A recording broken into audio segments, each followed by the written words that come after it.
It's Sia with original Khalid Malik's Morning Jam on FM 91. Taking a look at the weather across the country, it is 8 degrees in Islamabad right now, 11 in Lahore, 15 degrees in Karachi, 8 degrees in Peshawar, 0 in Quetta, current temperature 4 degrees in Gilgit. Yesterday we spoke about the news of the search operation that is underway at the moment to rescue Ali Satpara and the rest of the climbers. There is a climber from Iceland, John Snorri, and from Chile, Juan Pablo. All three missing at the moment.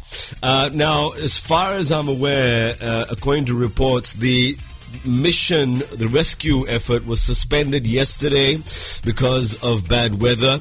Now they are at the hardest part of the climb that is known as the bottleneck. We'll find out more about why that is such a hard part of the climb.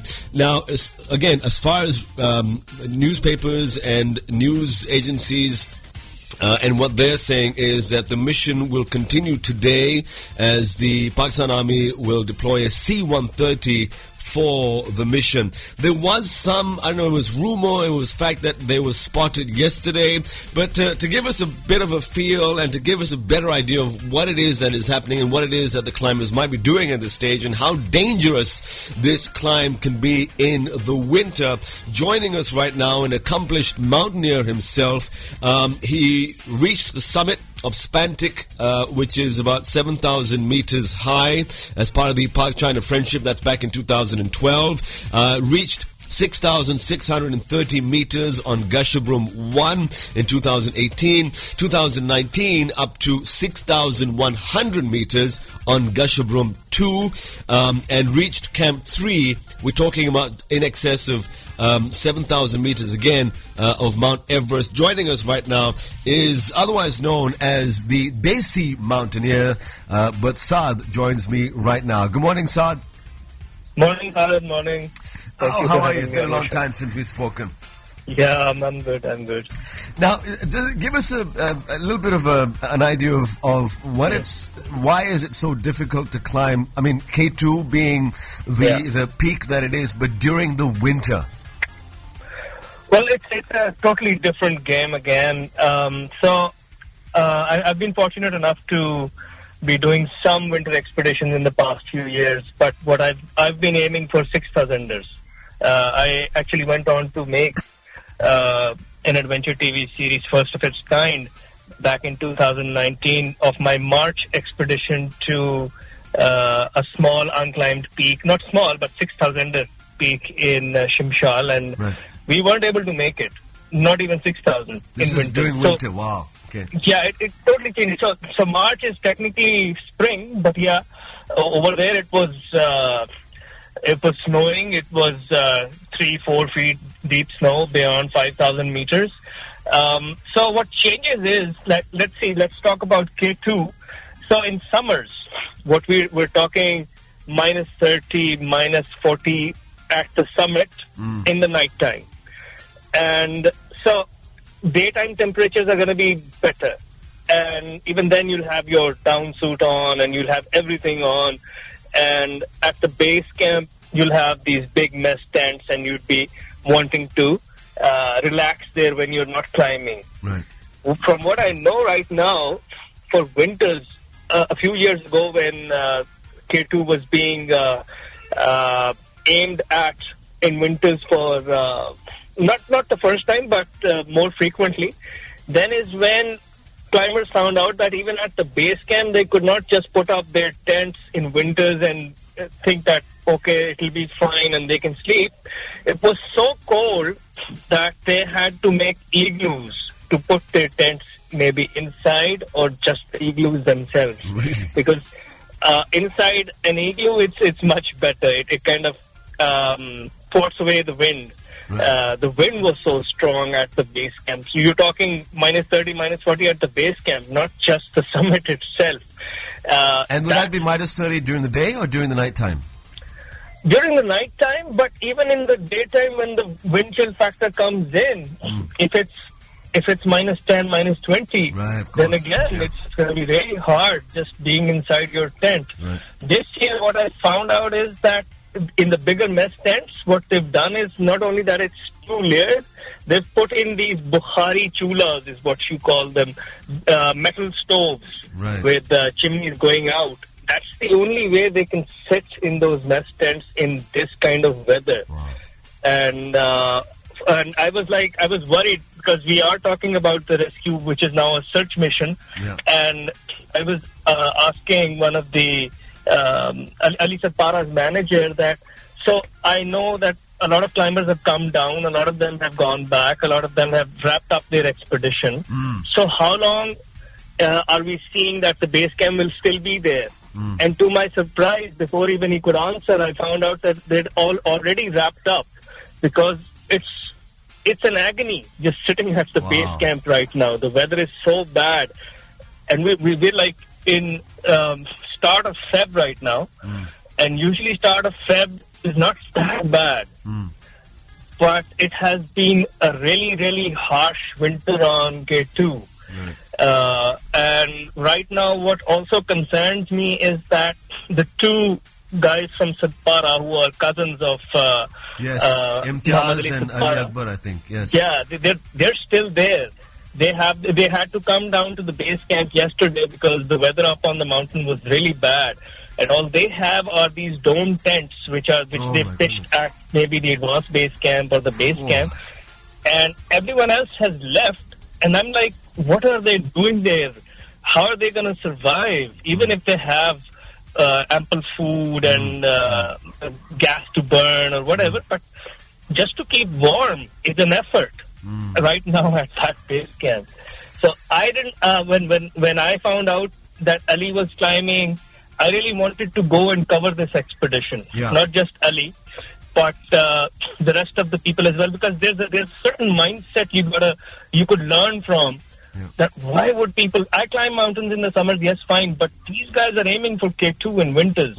What is going through their mind is what one would want to know. Exactly. And if you get lucky, you find someone who's just gotten down from the summit, and you get to meet them, and that is something which is, like, for me would be a life lesson. But I was not even aiming to climb anything. Even if I would have gone to the base camp, I would have gone to the base camp to do those interviews, not to climb. That is how hard the conditions are right now over there. Saad, I want to continue this conversation. Really lots to talk about. But what I'm going to do is, can you stay there? I'm going to put a break on. It is break time. And what we'll do is we'll come back after the break. We're speaking to accomplished mountaineer Saad Mohamed this morning to talk about the difficulties that the mountain climbers, the mountaineers must be going through right now, as there is, as Saad says, a search mission underway as the Pakistan Army deploys a C-130 for the mission. But more on that just after this. Stay with us. If you have any questions, by the way, for Saad, 0315 111 9191. It is just on 9:24. Joining us is explorer Saad Mohamed as we talk about the winter expedition, which is now a search operation. The Pak Army deploying a C-130 today. Yesterday, the mission was suspended because of bad weather. Saad, we were talking about the extreme temperatures that can be found in K2 during the winter, especially at the summit, and then there's the wind and there's the chill factor. Now they were in the last part of the climb that is the bottleneck. Why is that so tough? So even if you're climbing it in summer, bottleneck is one of the trickiest parts on K2 because there's a Sirac meaning a sort of a hanging glacier up there at that altitude under which you got to traverse. In layman, that means that instead of just climbing up, you got to climb, and you got to climb kind of diagonally or across the mountain face. Right.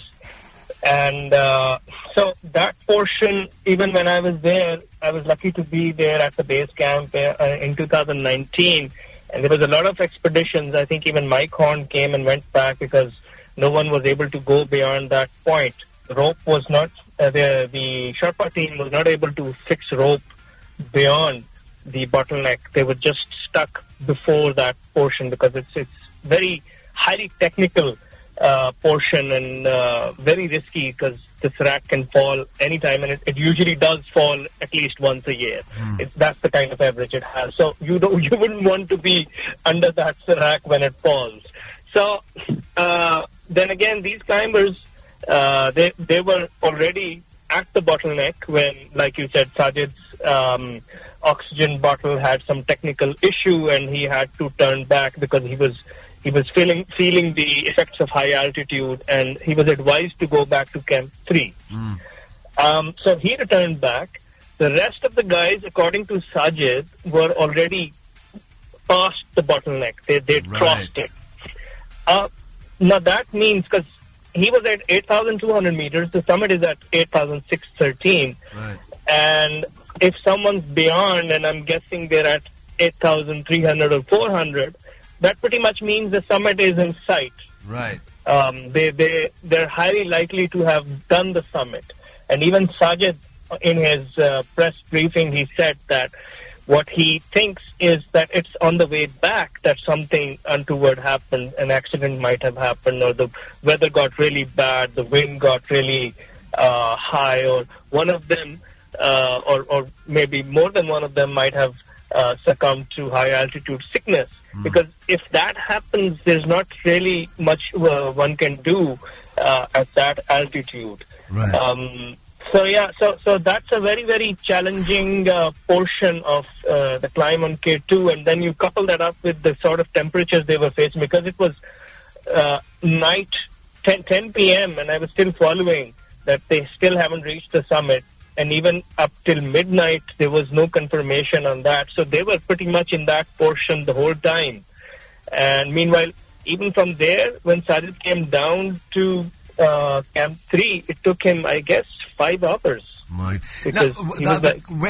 do you have any idea as to when communication broke off between, say, base camp and the climbers as they passed the bottleneck? Because how do we know if they have reached the summit, or did communication break off before they got to the summit or after they reached the summit? Do you know? So I was following John Snorri's page on Garmin, where he was updating from his English device. That's the same device that I use. So it was active up till 7,800 meters, just above 7,800 meters. And even if you go to that page is still showing the same place. It's kind of frozen in time, and the battery is showing as low. And I was like, okay, so the battery is low, and he's going to be getting into even lower temperatures. My fear was that this is going to stop working any moment now, and that is exactly what happened. So their live position was off since they crossed 7,800, and then the only communication was with Sajid Satpara. When he came back to Camp 3, he was on a walkie-talkie with the base camp, and the base camp was relaying the messages forward. The original plan was that John Snorri would call his wife from the summit, from the sat phone that he had. I've seen Alan Arnett's blog post in which there's a translation being done of his media talk, Sajid's media talk, and I was surprised to see that he has said that they did not have any walkie-talkies, they did not have the sat phone. Now I'm kind of confused now that if the plan was to call his wife, then he must have had the phone with him. So I'm gonna have to go and listen to that audio again as to see. So communication, they were out of communication beyond Camp 3, and the last update we had was from the bottleneck. So that's the last update we truly had. Now the mission was suspended yesterday because of bad weather. Now they're going to deploy, the Pak Army deploying a C-130. So, what would that operation look like? I mean, so we're assuming that they under the assumption that they've reached the summit and it's happened on the way down. So they'd have to fly around that 8,000 meters, or what would that look like? I have no idea. So from what I understand from all the tweets and the messages that I'm seeing is that the C-130 is not to spot them as such. They're using some special equipment to maybe do a thermal scan or something like that. I don't know if that's going to work, but I've been following what Wendy Gilmore, the Canadian High Commissioner, and what Vanessa O'Brien, the only British American woman to have climbed K2 in Everest. She posted, I think this morning or late last night, that people should keep having hope, because they're going to be they're coordinating a bigger effort to locate the climbers. And it's not just going to be the heli going and doing photography and using the telephoto lenses to get to the location, because the weather has been bad for the past 2 days. I'm not sure what the weather is going to be today, but the plan to fly the plane is to use a different technology to try and find the climbers. Now, I don't know how. There was that a rumor yesterday that there's something had been spotted, or climbers had been spotted? Was that? Did you hear about that? I saw the post. So the official videographer who was with the expedition, I think he's a Canadian. I've seen his, and I'm not sure how his name is spelled, Ilya something. And so he's from Canada, and he was documenting what Ali Satpara was doing on the mountain. So he posted, because he was on the heli and he took those photographs. On his Instagram, you can see that they initially thought that they'd found something, but it did not pan out as they had thought. Okay. So they did find things, but it's still not conclusive. So they still have a lot of other photographs and data to go through, and that's what they're doing right now. Well, so the search mission is still underway, and we're all sort of just praying for the team and Ali Satpara, who's, I read somewhere he'd said, mountains demand passion, paharon ke saath dilligi honi chahiye. And True, it's as you said, the mindset and the heart set of these men or these climbers that decide to move on despite the extreme weather in the winter to summit K2 is, I mean, I'm just awestruck, to be honest, just awestruck. Exactly. But Saad, we'd love for you to update us if you do know any more. I mean, I've also been following, but we'd love for you to. Just one last thing. I remember again reading somewhere before they climbed, Ali Satpara had said maybe to a news agency that if things were to get out of hand, he would make a snow room. Now, I mean, what would the climbers be doing, you think? So I think that is something that he talked about, not particularly about this expedition. Oh, okay. It's something that, because on Spantik, I don't know if I ever told you, but on Spantik we did have to survive a night outside at 6,300 in minus 30. No, you didn't. And what we did was we made snow caves. So what he meant was that he would dig a hole in the mountainside, and the temperature difference is like maybe you get 10 degrees better temperature inside that, right. And you'd also safe from the wind chill. So that he was very capable of doing that, and he could have survived. But then that is, if you're talking about summers, that's something that would have worked. In winters, I'm not so sure. You could dig, you could stay in there for a few hours, but that would not really guarantee your survival in this weather. We were all praying, and may they return home safely and safe and sound and in good health. Explorer Saad Mohamed, follow him on Twitter, and you're on Instagram also as Desi Mountaineer, right? Yeah. Desi Mountaineer on Twitter and on Instagram. Thanks, Saad. Thanks so much for your time. Thank you so much, Khalid. Allah Hafiz. Allah Hafiz. Saad Mohamed, otherwise known as Desi Mountaineer on Instagram and on Facebook. So we're all praying for Ali Satpara and John Story and Juan Pablo of the team that suspect that they may have reached the summit. It's on the way down that something might have happened. We're waiting to hear of news. And again, our prayers are with the climbers. We're going to head to a break. Be back with more.